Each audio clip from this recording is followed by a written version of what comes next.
there are advantages with the entry of the euro. You have a common currency which you don't have to change every time you go out of your country. As a citizen, what I recommend you to Maltese people is to be sure that prices doesn't increase too much. Well, I've always felt European, but I think it seems to be getting more European, yes. I think you feel as if you belong to a bigger community. Everybody's talking about it, so I think it would be beneficial for Malta.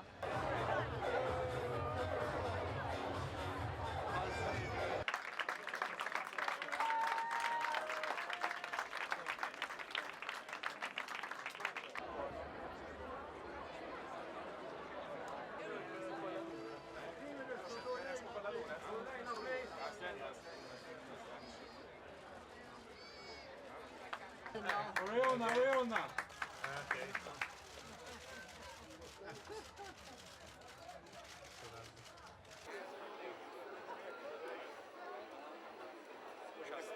Oh, it's an opportunity for us to move forward.